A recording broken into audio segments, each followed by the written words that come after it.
La 4G Batelma vous présente Ni Vava.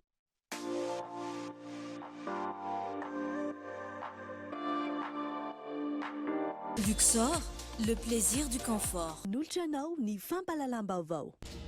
Batimax, la qualité au meilleur prix. Vous présente Ni Vava. Filatra toko lasy tompoko vavy fotoana vaovao eto amin'ny Kultivika nasional anaraka izany hatramin'ny farany. Nanombotsika ny vaovao borao fandanjam-bato roa amin'ireo manerana nosy tsy afaka nanatanteraka fifidianana ben'ny tanàna sy mpanolotsaina ny tanàna araka ny tatra navoaka ny seny androany amin'ny ankabeny zotra ampilaminana ny fifidianana raha ny fanazavana azo Henri Florio. Araky ny tatra avy eo anivony seny androany nandritra ny tafa ny fanaovan'izy ireo tamin'ny mpanao gazety birao fandatsaham-bato miisa roa no tsy afaka nanatanteraka ny fifidianana ben'ny tanàna sy ny mpandolo-tsaina ny tanàna manerana ny Madagasikara. Voalohany tamin'izany ny commune Andranomavo distrika ny Soalala sy tao amin'ny commune Nosy-Bevarika Tsarahaintso distrika ny Betroka. Raha ny fanazavana trangana osika eo ihany koa ny fahadisoana teo amin'ny bileta tokana nampiasaina no nanatsaharana ny fizotra ny fifidianana teo amin'ireo birao fandatsaham-bato ireo. Nilamina amin'ny ankapobeny ny fizotra ny fifidianana raha ny fanazavana trany ho an'ireo birao fandatsaham-bato manerana ny nosy. Nisy ihany koa ireo commune nahitana tsy fahatomombana raha ny voalaza ny seny hatrany. Ho an'Antananarivo manokana efa mahery ny 900 ny vokatra no efa voakirakira hatreto. Nanao antsova ho an'ny rehetra ihany koa ny voamiera maleo tena amin'ny sahanany fifidianana raha toa ka nahatsikaritra tsy fahatomombana nandritra ny fifidianana mba hanatin'izy ireo avy hatrany. Manao antsoavy izahay ny andraisantsika andraikitra tsy azo ekena zany misy hoe alabato sy misy hoe fanotokodinana safidy bahoaka zany. Raha manao antsoavy zay ho an'ny olona rehetra zay mahita an'izay endriky ny alabato zay mba ho tonga ety amin'ny seny marina fa tsy manana fahefana ny seny itsara, tsy manana fahefana ny seny anova voka-pifidianana fa zay procès verbal voarainy seny eto dia izay misoratra ao anatin'ny procès verbal io no adikanay ao anatin'ny logiciel. Zay no mivoaka ambaratsika eto io. Ka raha misy zany amin'ny candidat manana PV any ka tsy mitovy amin'le PV any aminy ny zavatra soratany seny ato satria ny seny tsy afaka manova dia miangavy antsika rehetra ho tonga eto dia mba hanao fampitahantsika hoe seny io zange ka nanatrika n'le fanasam-bato ity procès verbal na soniavinay nefa ny vokatra avoakanareo eto io hitantsika io tsy mitovy dia raisina hitanandroa zany ho avoaka antsika eo daholo zay azo avoaka rehetrarehetra ho fanamarina antsika an'izany. Ankoatra io anefa iroso amin'ny fanavoazana ny lisy mpifidianana isika eto Madagasikara manomboka ny alahady avy izao raha ny fanazavana trany. Ny 20 ny volana febroary taona 2020 no mifarana io fanavoazana io raha toa ka ny 20 ny volana may no faranana vonjomaika ny lisy mpifidianana. Any Tomasina raha ny fandaram-potoana efa fantatra no hanomboana io fanavoazana io mialohany hanohizana izany amin'ny faritra sasany. Manaitra ny mpanara-baovao ny fahatarany famoahana vokatra vonjomaika avy any amin'ny faritra etsy amin'ny seny Alarobia. Tsy nazahomba vaovao mazava ny seny amin'ny antony izay fahatarana izay Rarsona Andry. Roa andro katroka taoriny nanatondrosana ny fifidianana kominaly teto amintsika mbola faritra vitsy dia vitsy ankoatra n'Antananarivo renivohitra no vokatra vonjomaika navoaka ny seny etsy Alarobia. Ny herinaratra no olana nanambara ny tompona andraikitra iray avy amin'ny seny ho antony fahatarana. Inona no miseho any amin'ny faritany zavatra re zany zao avany amin'ny namana satria ireo commissaire national commissaire nationaux misy vice-président misy commissaire nationaux conseiller sy ny sisa miparitaka any amin'ny renivohim-paritany 10 zany amin'izao fotoana zao dia tsorina fa misy ny problema eo amin'ny resaka herinaratra, misy ny problema eo amin'ny resaka réseau ary na tsorina ngefa natao amin'ny tato amin'ny Petit Palaise zany hoe eto Mahamasina eto satria mandeha Vesaty ny andefasana an'ilay PV scanner ngamba iny tsara zavaina fofoy hoe le PV na ny fitanana tsoratra atao amin'ny bureau de vote dia alefa scanner ary dia iny no miakatra makaty Antananarivo. Raha misy ary ny fahatapahan-jiro ratsy ny réseau dia mazava ho azy fa tena problème zay. Ny antsipiriany amin'ny fandarana Kitsipo nanasana ny filohan'ny komision'ny fifidianana eto amin'ny faritan'Antananarivo Rajao Belona Soniavo Jacob avy amin'ny seni Sindrianda Mahamodo filohan'ny vohy firaisana no tompona andraikitry ny fifidianana eo anivon'ny safidy izay niady hevitra manodidina ny fizotry ny fifidianana kominaly no totosaina ny alarobia fa 17 novambra iny dia rahinao aoriny ty fampahalalam-baovao ity. Tsy maintsy miandry ny vokatra avoakan'ny seni vao mitondra porofo tsy fahatombanana araka ny fanazavana nentin'ny mandataire any candidat naina andrizitoana androany tetsy amin'ny foibe seni alarobia. Iroso amin'ny fanalana ireo afisy napetraka nandritra ny fampelezan-kevitra ihany koa izy ireo manomboka rampitso Henri Floreo. Manana zo feno araka ny lalàna ireo mpifidy na ny mpanoana ny kandida na ny kandida tenany mitondra porofo eo anivon'ny fitsarana miady amin'ny fanjakana raha metraka fitoriana mahakasika ny tsy fanarahan-dalàna entan'izy ireo tamin'ny fanomanana ny fifidianana iny na tao anatin'ny andro ny latsabato. Amin'ny ankapobeny filazana ambava avokoa ny ankamaroany ny fitarenana sy ny fitoriana mipetraka amin'izao kanefa ity rafitra manokana ity no manana fahefana feno amin'ny fandraisana ny fanapa-kevitra farany. Nanamafy ny mandataire ny kandida naina Andrijanitohaina androany fa tokony anaraka ny rafitra sy anantanatohitra amin'ny fametrahana fitoriana ireo izay milaza ho manana sy nahita olana tamin'ny fifidianana. Manaraka ny lalàna ihany koa amin'ny fomba anaovana confrontation izay moa no mahatonga anay ary mbola ho avy izay araka amin'ny PV sasasasany izay nahitana anomalia mba ahafahanay mampijery sy mampitahany zany amin'ny PV voarainy senia mba haresy lahatra tanteraka aminay. Tenako manokana zao manatrika eto mahita ihany koa ary vao mafy to zany fa mbola tsy nahatazana ny solotenan'ny kandida hafa izay dia zay koa no andrasanay mba ahafahana manatanteraka ny mangarahara tanteraka sy ahafahana maneho ny fitarainana tanteraka amin'ny seni satria maromaro vitsivitsy ihany koa no zavatra hitanay tsy tomombana teny amin'ny fikarakarana ireny biro-pifidianana ireny dia mbola misy moa ny fitarainana afaka metrahana zany eny amin'ny tribunal administratif fa zay rehetra azo rehetra atao ety amin'ny seni aloha zany dia ho tanterahana amin'izao fotoana izao. Fa ankoatra ireo anefa hanao fanadiovana fao be amin'ny fanalana ireo ofisy napetraka nandritra ny fampelezan-kevitra ihany koa ny mpiaradia amin'ny kandida naina Andrijanitohaina manomboka rapitso. Miaraka ny mponina Antananarivo renivohitra na totosa sy na vita ny adidy tamin'ny fifidianana ben'ny tanàna sy ny mpanolontsaina ny 17 volana novambra lasa teo. Engany ho ben'ny tanàna mendrika sy ampandroso ny ho tonga eo. Ary tanko ny mponina Antananarivo mba hiandry ampitoniana sy ampilaminana amin'ny fomba ofisialy ny valim-pifidianana. Ararotsika ihany koa ny manentana antsika mba hanadio sy hanalan'ireny afisy eny amin'ny rindrina ireny dia hanao fanadiovana fao be manomboka rapitso hanalan'ireny afisy mipetaka amin'ny rindrina ireny. Miandry ny fikirakiran'ny seni ny voka-pifidianana sy ny famoahana izany araka ny rehetra amin'izao fotoana izao ao anatin'ny fifidianana ben'ny tanàna sy ny mpanolontsaina lasa teo. Lalao tatitra ny fanaraha-masina ataony nandritry ny fifidianana ben'ny tanàna sy mpanolontsaina ny tanàna teny Anosato andrefana androany ny tamin'izao araka ny fangatahany kandida teny antoerana. Yves Richard. Androany no nanao tatitry ny fanaraha-maso ny fifidianana ben'ny tanàna sy mpanolontsaina tamin'ireo birao-pifidianana 2020 ny andreketany tao Anosato andrefana ny tamin'izao na ny tanora miady ho an'izao maha-olombelona. Niseho tamin'ny endriny maro no osoka teny an-toerana ny andro latsabato hoy ny fanazavana. Misy tokoa ireo lista ohatrany hoe karazany tsy ohatran'izany fa lista osoka ny kara-pifidianana tsy mandeha misy an'izany hoe kara-pifidianana tsy mitovy amin'ny an'ny seni ary tsisy cachet le izy. Ohatra fotsiny izay omena ianareo izay raha mifidy ny olona dia omena taratasy kely nefa ny lalàna mifehan'ny fifidianana dia karatry ny seni ihany zany no entiny. Izay ianao vao afaka mifidy. Gaga be nefa izay nahita an'ilay izy hoe fa misy an'izao ve. Tsy navela ny asan-kalalahana ihany koa ny tamin'izao nandritra ny fifidianana ny 17 novambra lasa teo. Isan'izany ny fanakanana ny mpanaraha-maso hiditra anatin'ny birao fandatsaham-bato. QG-ana kandida iray ihany koa no mbola nahitana endrika fampelezan-kevitra nandritra ny andro latsabato.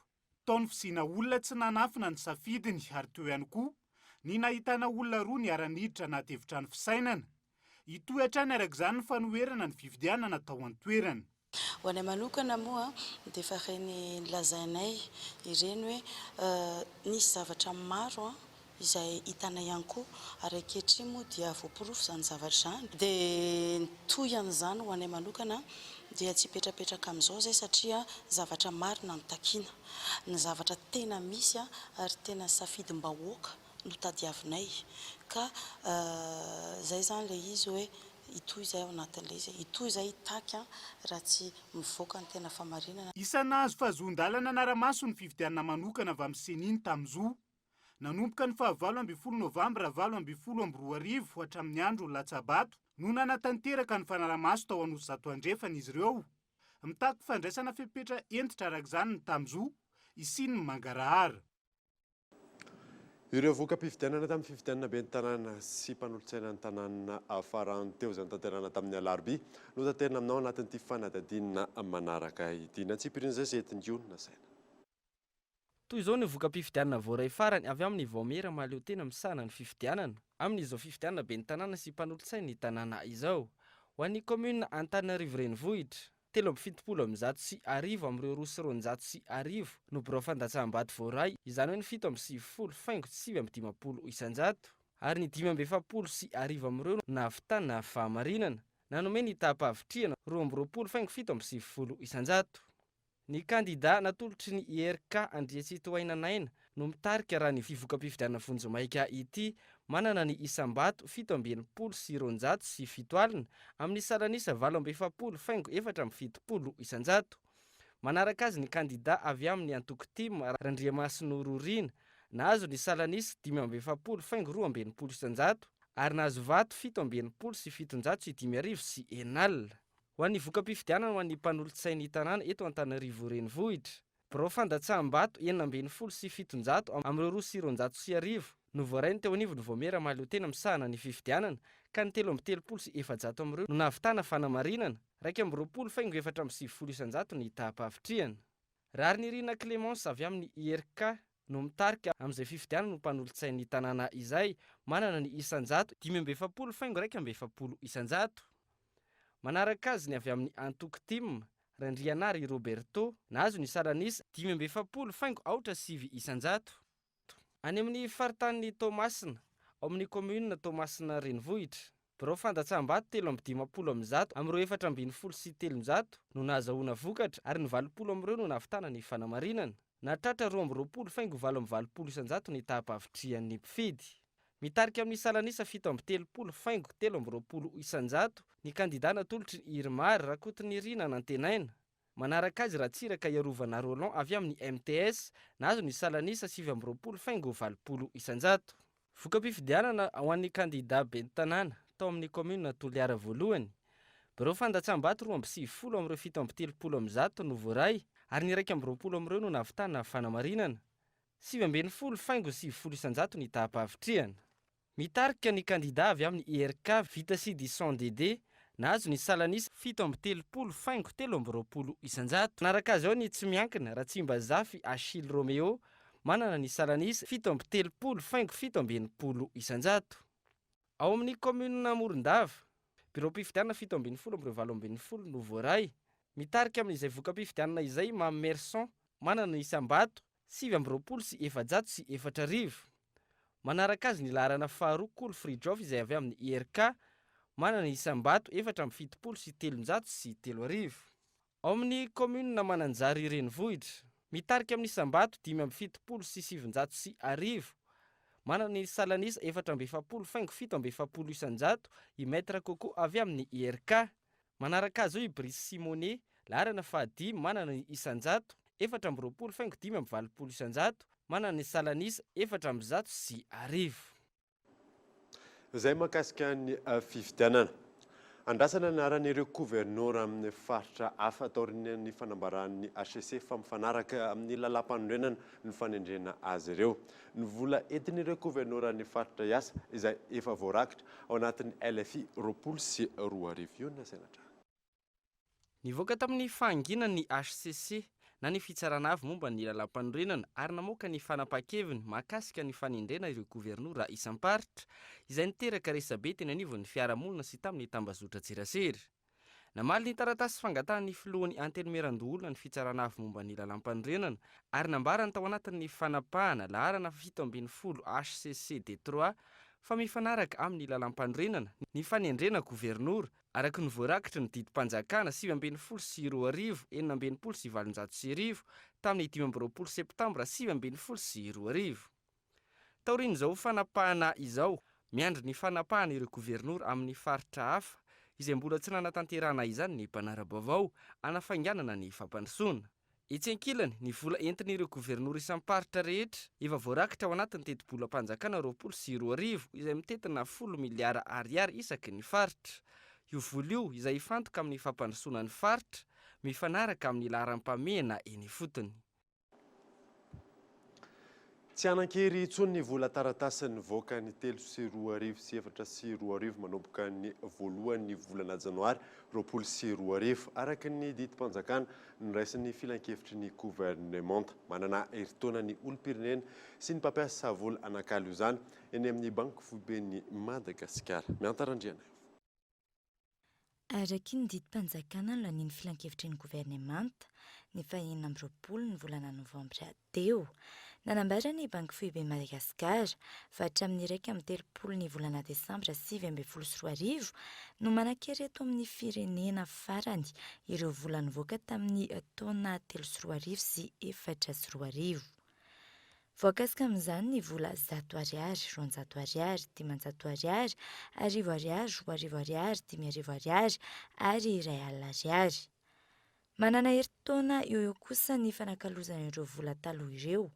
Izany hoe ny roa ny volana janoary taona 2024 ka hatramin'ny 1 ny volana desambra taona 2024 ny tetiandro fanakalozana ireo vola ireo eny amin'ny masovon'ny banky foiben'ny Madagasikara, ny banky tsotra ary ny taherim-bola-panjakana. 4 janoary 2024 ka hatramin'ny 30 jona 2024 kosa no anakalozana eny amin'ny banky foiben'ny Madagasikara sy ireo masoivony. Fepetra maro no ilaina amin'ny fanakalozana izany. Azadiny mitondra kara-panondro satria fatatsika fa na dia atao raha hoe nizahana ho toerana maromaro tsy maintsy misy ny ampahan'olona anao ditongotra lavalava zay vao tonga any amin'ny perception trésor na ny banky ka raha tonga any izy kanefa tsy mitondra kara-panondro dia matiantoka izy mampalahelo mahay maim-poana ny fanakalozana amin'ny vola na ny banky foibe na ny banky primaire na ny perception tsy maka sarany amin'ny fanakalozana ireo vola ireo. Zay ny endrika amin'ny vatana fa ndraindray mantsy misy endrika akolaka io le hoe mahay maim-poana io. Le endrika akolaka mety efa fatatsika ihany hoe misy le mpanararoatra teo lasa misy sarany zany zay akolaka le fanakalozana an'le vola nefany ao anatin'le didim-panjakana mazava be mihitsy fa mahay maim-poana tsy misy sarany ny fanakalozana an'ireo vola ireo. Voarara ny lalàna moa zany azo enjehana amin'ny lalàna satria fisolokiana escroquerie ozy izy tsika. Raha ny anotontanisatra amin'ny faran'ny volana oktobra teo, 500 vola mihodina eto Madagasikara sisa ny vola taloha izay mitentina 2,20 miliara ariary. Ampahambetsaka amin'ireo no 100 ka hatramin'ny 1000 ariary. Maro kosa no antony ampiatoana ny vola taloha. Tsy hoe be dia be ireo fandao sy tonona, tsy tsotra ohatr'izay kory le izy.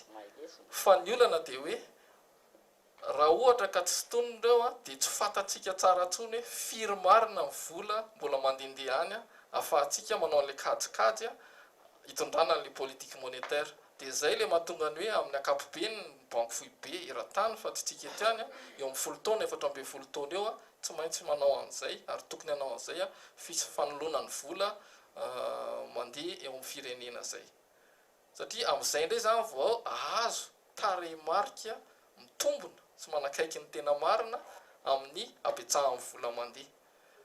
Tsy mihoatra ny 5 tapitrisa ariary isan'olona ankilany vola afaka atakalo eny amin'ny masovon'ny banky foibe sy ny taherim-bola-panjakana entina hiadiana amin'ny famotsim-bola. Tsy ahivina, maro ny hetsika ho toto-saina ampahafantarana ny olom-pirenena ny fitsaharan'ny fampiasana ny vola taloha io. Misy ireo fampahafantarana amin'ny haino vaky jery, eo ihany koa ny fidinana ifotony.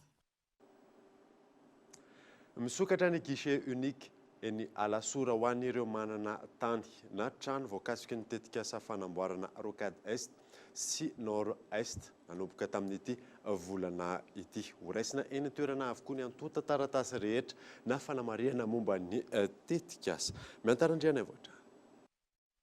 Entina nafainganana ny fanefana ny fanonerana ireo voakasiky ny tetikasa rocade est nord-est. Nisokatra nanomboka tamin'ity volana-ty ny guichet unique Lasora. 500 isanjaton'ireo manana fananana toy ny trano sy tany voakasika hatreto no voaray an-tanana ary eny amin'ny brotaky ity guichet unique eto Lasora ity no andraisana ireo ambiny rehetra. Ex-appropriation mandray le dossier mikasika an'ilay tany ny exproprié ny fanjakana zany. Misy olona tonga avany mitondra ny dossier dia eto aminay no mandray anazy amin'ity guichet unique ity. Ny eto avaradrano ihany zany ny aty aminay. Le zavatra miconcerné ny aty avaradrano rehetrarehetra eto aminay zany mandray an'ilay dossier.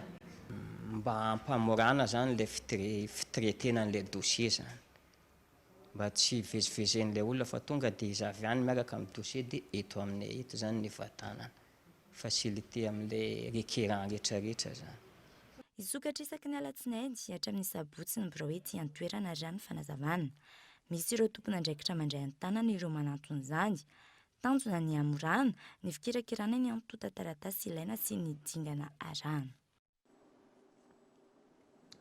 Miroso ny fanatsarana ny tontolon'ny famonjana sy ny fitanana amponja eto Madagasikara taorina ny fandalovan'ny filohan'ny Repoblika teny Antanimora ho an'ny fitsarana ambaratonga voalohany etsy Anosy. Nampiana ny andro fitsarana ary namafisina ny fametrahana ny penina alternative isorohana ny famonjana avy hatrany Ivry-Richard. Ho tratra ny fepitoana natanterahana ny fotoam-pitsarana ny voafonja vonjimaiky araka ny baiko ny filohan'ny Repoblika nandritra ny fandalovany teny Antanimora ny faha 30 Oktobra lasa teo. Efa mandray ny fepetra mifandraika amin'izany eo anivon'ny fitsarana ambaratonga voalohany etsy Anosy raha ny fanazavana teknika nentiny tony mpampanolalalana androany. Isan'ny fanapahan-kevitra ny raisina arak'izany ny fampitomboana ny fotoam-pitsarana sy ny fametrahana ny penina alternative isorohana ny famonjana avy hatrany. 4363 zany hoe 320 sy 300 zay ny olona hitantena. Dia nanomboka teo dia nampiana ny andro izay hitsarana dia nampiana ny alakamisy zany. Tsara ho fantatritsika ihany fa isan'andro eto amin'ity TPI an'ny Anosy ity dia misy audience salle 4 isan'andro ary nampiana ny alakamisy koa zany. Ny tsara koa hiezaka anao contrôle judiciaire nampiasa an'izany ihany koa izay. Ny olona moa zany dia afaka mangataka LP mitsara arak'izay izy saingina izany ary tsy maintsy manaraka ny lalàna ihany zay. Dikan'izany miétudier tsara zay, mahalala tsara hoe inona ny ampigadrana an'ity olona ity, misy motif fa tsy hoe mahafinaritra anay dia hogatrainay daholo ny olona. Namafisiny tony mpampanolalana eo anivon'ny fitsarana ambaratonga voalohany hatrany arak'izany fa isan'ny fepetra maro ho raisina anatrarana ny baiko ny filohan'ny Repoblika sy mifenitra 60-40 izany hoe 10 isanjato condamné ary 70 isanjato prévenu nambara ministry ny fitsarana fa isanjato tsy maintsy enjehina tsy hisy ny fivangongon'ny gadra manerana ny fonja eto Madagasikara.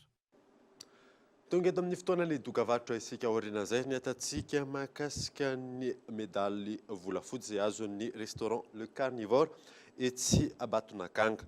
Eo ihany koa ny fampiroboroboana ny fizahatany amin'ny alalan'ny taranja golf. Rehefa avy eo ary.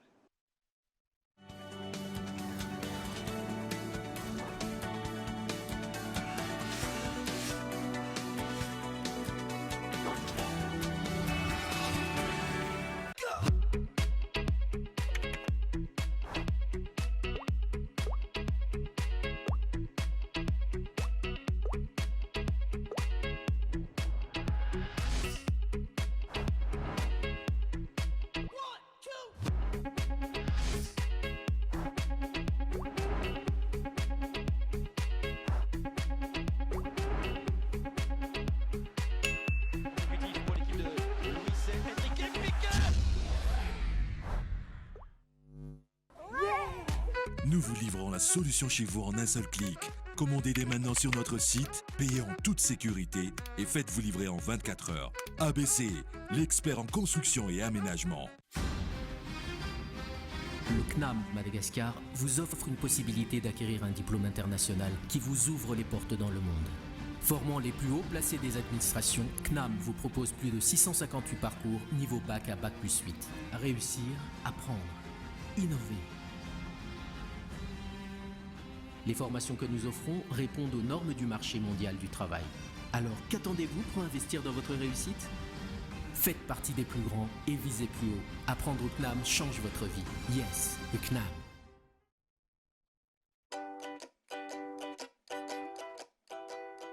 J'aime E.T. parce que c'est onctueux, consistant et crémeux.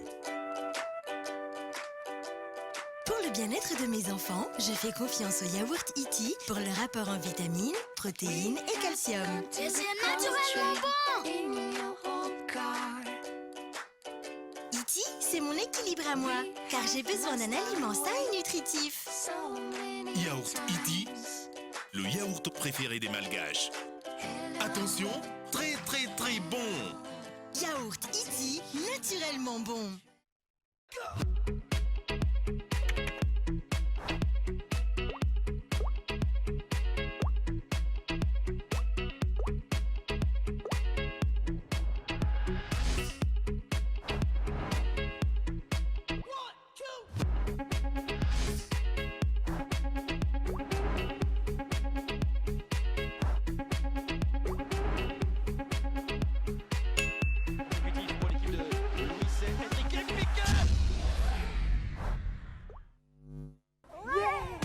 Nous vous livrons la solution chez vous en un seul clic.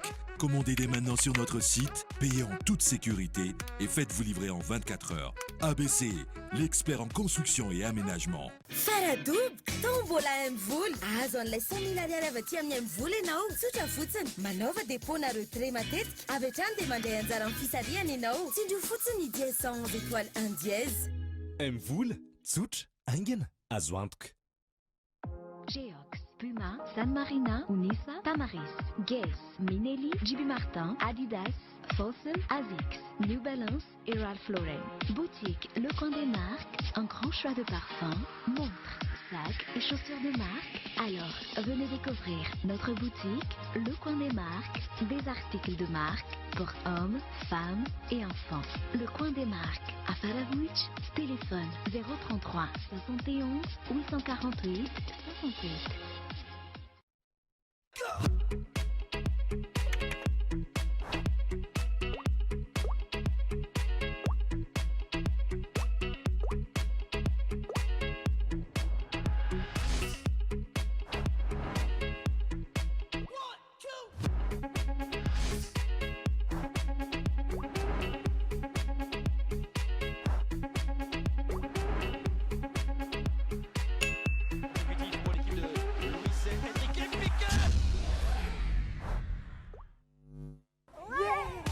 Nous vous livrons la solution chez vous en un seul clic. Commandez dès maintenant sur notre site, payez en toute sécurité et faites-vous livrer en 24 heures. ABC, l'expert en construction et aménagement.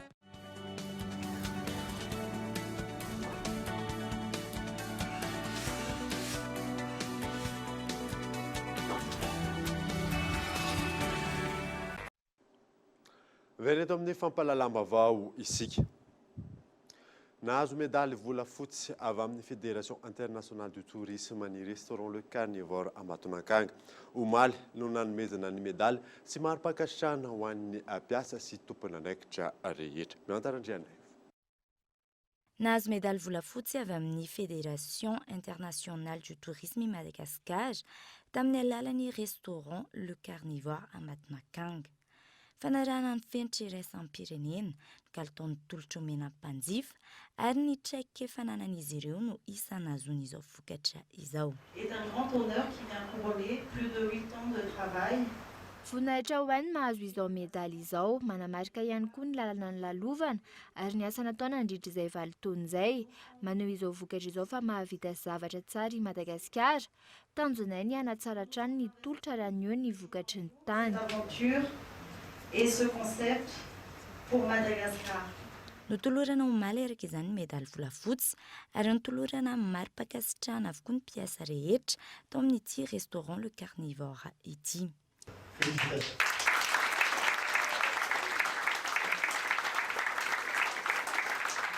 Écoutez, l'événement est très simple. Au bout de 12 ans que la fédération... manome izao mari-pakasitrahana izao izahay hanamariana ny asan'ny vitan'ny ekipan'ny restaurant le carnivore rehetra mampivoatra ny tontolon'ny fizahantany tahaka izao ary voninahitra ho an'ny Madagasikara. Pour ma part, je suis dans mon 5e mandat, élu depuis 1998. Raha tsy ahivina feno valotona omaly ny restaurant manamafy ny ezaka natao izao vokatra izao raha ny fanazavana. Tsy ahivina malaza amin'ny resaka hena rehetra misy eto amintsika ity toerana ity. Itoy ary tsy janona raha tsy misy valiny mahafapo ny fitokonan'ny mpampianatra pikaroka mivondrona eo anivon'ny CSS. Mbola itoy ihany koa arak'izany ny fiataon'ny fampianarana eny amin'ny oniversité Antananarivo. Fanadie Michela Renardo. Maro ny tepika ny vohitra tao aorian'ny fihaonan'ny mpampianatra pikaroka ao anatin'ny CSS sampana Antananarivo tamin'ny Praiministra, tepika izay nosokajin'izy ireo fampanantenana iandrasana fanatanterahana. Anisan'izany ohatra mikasika ny fijerena akaiky ny dérogation spéciale momba ny maintien en activité, eo ihany koa ny mahakasika ilay antsoina hoe reclassement satria misy ny fampanantenana nataony fa ho an'izay olona tsy tafiditra amin'ity taona 2024 ity dia tsy maintsy ampidirina amin'ny 2020.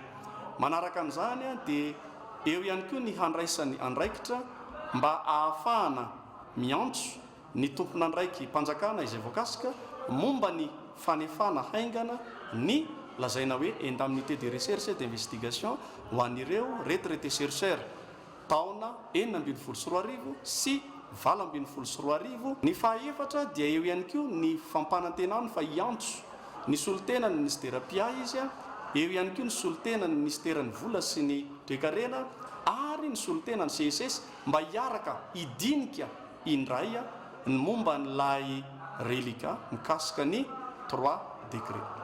Raha ny fanadiadiana tsy mbola hiato ny fitokonana, ito ihany koa ny fiatoan'ny fampianarana raha tsy misy valiny mahafapo. Anapa-kevitra ny CSS Sampanantananarivo satria leo mbona nanao omaly ka tsy te-herika zava-boribory fa dia miandry ny valiny mahafapo sy azo tsapain-tanana zay vao miverina amin'ny asa fampianarana sy ny fikarohana. Zany hoe mbola mitoy zany ny fampiatona ny asa fampianarana sy ny fikarohana ary amin'ny talata ho avy izao dia miverina manao fivoriam-be ny CSS Sampanantananarivo ahafahana manao tatitra ny mety ho fivoarany toedrarana. Raha tsy ivy ny famambolana maromaro no efa niato ny fampianarana ho an'ireo departemanta maro eny anivon'ny Université Antananarivo, mbola ito ny fifampiresahana raha ny fanazavana andrasana arak'izany ny toin'izay. Anio no nanatanterahana ny campagne nationale multimédia pour la promotion des pratiques familiales essentielles tetsy amin'ny parvis de l'hôtel de ville Analakely. Fanampinan'ny zaza malagasy makasika an'izony sy ireo fihetsika tokony ananana itaizanany zaza ireo no velambelarina nandritra izany. Volana Sabrina. Loha hevitra enina no noentina anentanana sy andresina lahatra ny olona ny fianakaviana sy ny isan-tokantrano nandritra ity PFE ity. Voalaza amin'izany ny fampinonoana amin'ny nonondren'ny zaza, ny fihinahana sakafo ara-pahasalamana sy misy otrikaina toy ny vitamina A, ny fanadiovana matetika, ny fanaovana vaksinin'ny zaza alohan'ny fahaheritaonany, ny fampidirana an-tsekolon'ny zaza sy ny fanaraha-maso azy, eo ihany koa ny fiarovana azy ireo amin'ny zony sy ny zavatra tsy ara-dalàna mety iseho. Izany no natao dia mba ho fitsonjovana ny fitombon'ny zaza sy ny fahasalamany. Ho aparitaka manerana ny nosy moa ity fanentanana ity ary tanjona ny mba natanterahany isan'ny tokantrano azy. Miaraka amin'ireto mpitarika ara-pivavahana sy mpitarika rehetra, miaraka amin'ny représentant UNICEF, miaraka amin'izareo hita ao anatin'ny tontolon'ny fanatanjahantena dia mandray andraikitra feno ivohy amin'ny ankapobeny ny pratique familiale essentielle. Araka ny voalaza teo zavatra azo atao tsy andoavam-bola nefa mampiova zavatra be dia be izy amin'ny kolotsainantsika malagasy, manasa tanana amin'ny savony, mampinono zaza, tsy midaroka zaza, azo atao tsara mihitsy zany, tsotra ary azo atao isan'andro. Na eo azy ireo rafitra mipetraka ireo, mbola azo lazaina tena latsaka lalina raha ny fiainan'ny zaza malagasy eto Madagasikara. Isan'ny antony mahatonga izany ny fahantrana, ny fivarotana ireo ankizy tsy ampy taona, ny tsy fahampitsakafo, Ny fanararotana indrindra ny tsy fidirana an-tsekoly izay tena sakana lehibe tokony adina raha te hiditra amin'ny fampandrosoana. Ifarana raha ampitso ity atrikasa PFE ity, izay raha araka ny fanazavana dia tokony handrakotra ny boriboritany enina eto Antananarivo. Fikambanana sy ministera maro no miara-miasa amin'ny fanaparitahana ity hetsika ity. Tsy mbola miroborobo eto Madagasikara ny taranja golf, sehatra iray ahafahana mampiroborobo ny fizahatany anefa izany raha ny fanazavana azo. Totosaina eto Antananarivo manomboka androany hatramin'ny alahady izao ny fifananana matianina amin'ny golf ary andraisan'ny mpilalao iraisam-pirenena anjara. Michel Arenarzo. Manomboka mahaliana ny malagasy ny lalao golf, tsy mbola miroborobo anefa izay sehatra izay eto amintsika raha ampitahina ny amin'ny any ivelany. Taranja golf zany dia atao hoe nisan'ny taranja tanora indrindra, marina fa na dia zokonjokony ary ny mpilalao aminy. Ny ahafantarana taranja golf dia ohatrany hoe efa olon-dehibe milalao azy nefa mifantatsika ankehitriny fa raha misy mpilalao malaza eran-tany dia Tiger Woods. Zany mpilalao zany dia tena tanora tokoa eo amin'ny sehatra golf. Voalohany aloha hitanareo fa ny sehatra ilalaovana ny golf dia sehatra ngezabe, misy 10 hektara ohatran'izao, zaridaina ngezabe ohatran'izao.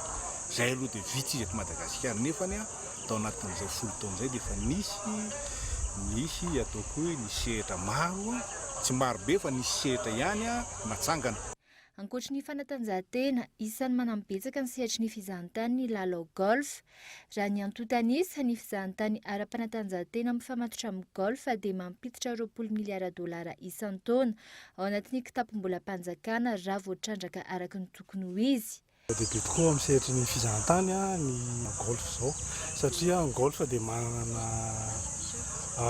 tanjaka manokana amin'ny alalan'ny hoe promotion destination Madagasikara, zany hoe fanatsahana amin'ny objectif ny ministère izay mba azahoana 500 000 touristes à l'horizon 2023. Mbola voavoantsika le izy satria voalohany tokoa zao eto Madagasikara zava-dehibe le izy satria ny antony dia lalana anankiray ahafahana mampafantatra Madagasikara eran'izao tontolo izao ny golf, zany hoe ao anatin'le hoe fanatanjahantena na hoe sport tourisme zany ny golf. Noho izany dia efa azo lazaina hoe tsy afa-misaraka intsony raha amin'izao vaninandro iainantsika izao ny golf sy ny tourisme.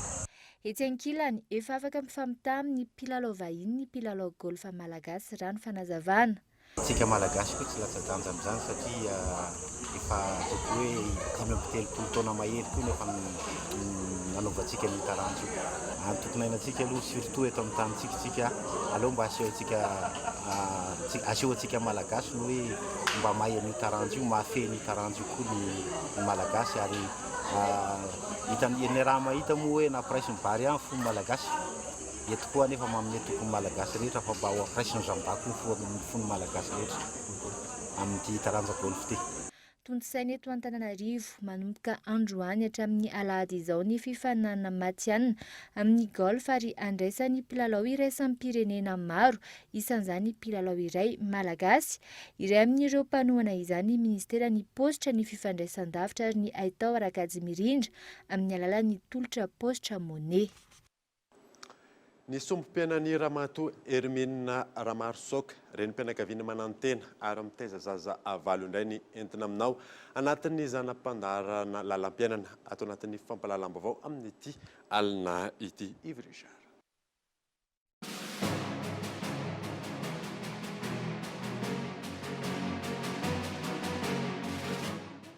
Fianakaviana Tantsava any ambanivohitra tsiroan'ny mandidy Hermine Ramarsoka, 70 taona.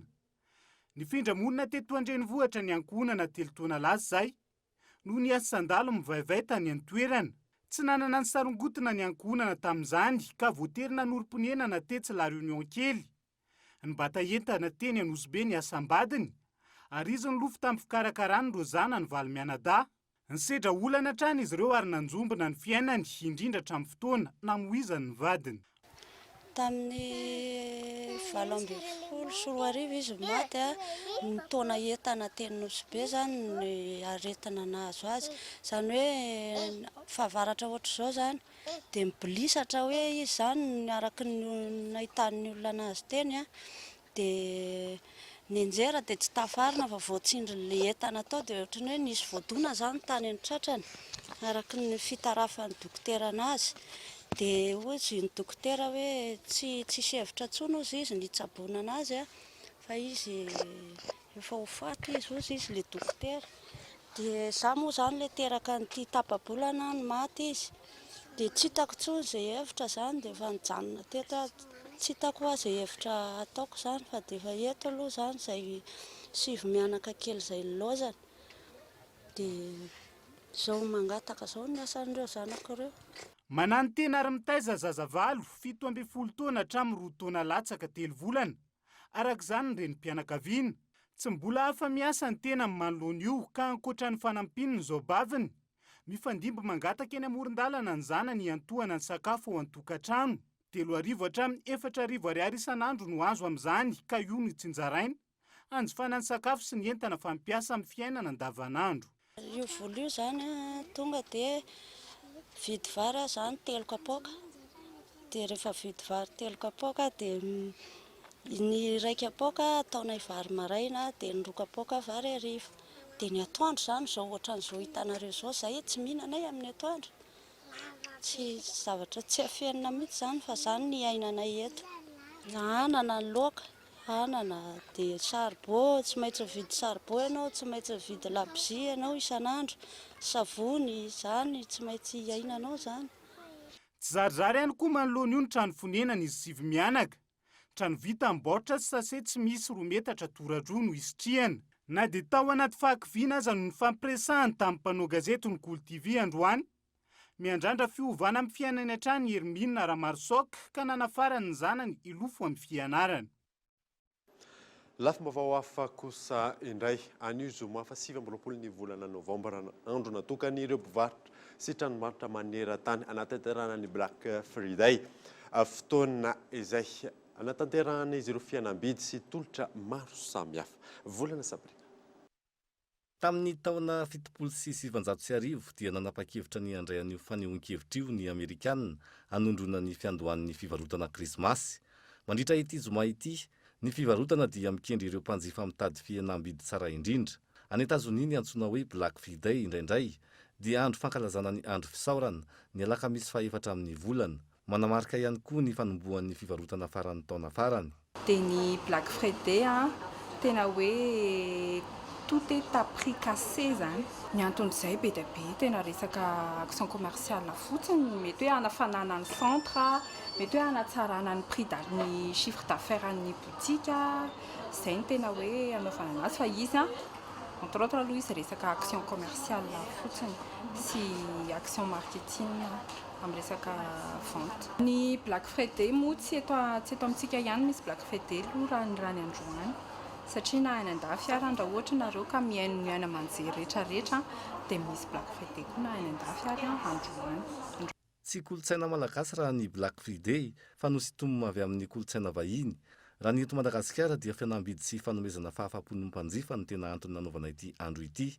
Ho fanatsarana ny tsena ary eo ihany koa ny fampahafantarana ny vokatra vokarin'izy ireo amin'ny mpanjifa. Misy any anefa ny fatiantoka araka ny nambaran'izy ireo. Eo amin'ny hoe Black Friday moa zany ilay izy miteraka fatiantoka kely ho an'ny ho anay mpivarotra zany fa ilay izy efa comme d'habitude matetika hoe misy foana le Black Friday dia fanomezana fahafapo amin'ny mpanjifa ihany koa ilay izy surtout efa wakatiko ny fety dia mba miprofite manao an'ilay remise Black Friday zay. Nanomboka an'io ity hetsika ity ary aritra hatramin'ny alahady ho avy izao ka manodidina ny 100 hatramin'ny 700 ny fihenam-bidy atolotra izy ireo amin'izany. Tsy voafetra ho isan-taona kosa ny fotoana anatanterahana azy fa afaka atao matetika.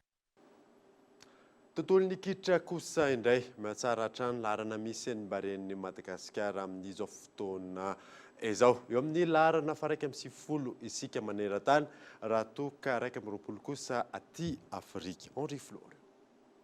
Mihatsara hatrany ny endriky Madagasikara eo amin'ny setry iraisam-pirenena ho an'ny taranja baolina kitra amin'izao fotoana izao. Araka ny filarana navoaka ny FIFA omaly nahazo toerana 4 ka tafiakatra eo amin'ny larana fa 1.10 maneran-tany i Madagasikara amin'izao fotoana izao taorian'ireny vokatra azo ny ekipa pirenena Baria ireny.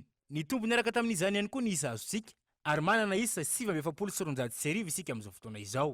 Raha eo amin'ny sehatra afrikanina indraiky kosa, eo amin'ny laharana faraika amby 20 no misy any Madagasikara.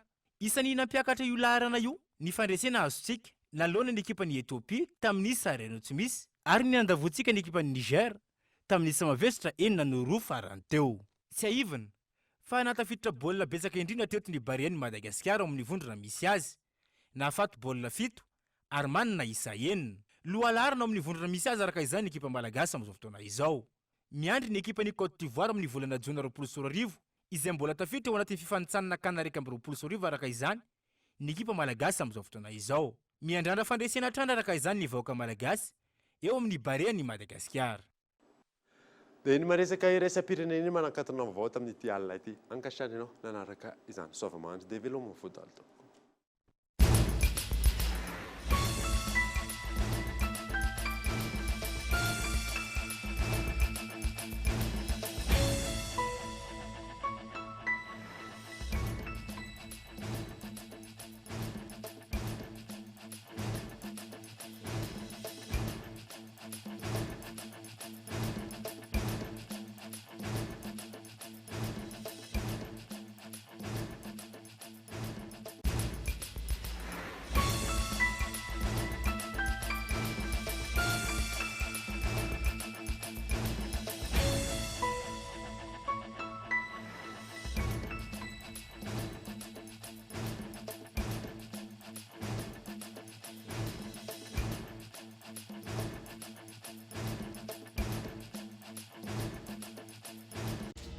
Batimax, la qualité au meilleur prix. Vous a présenté Nivavo.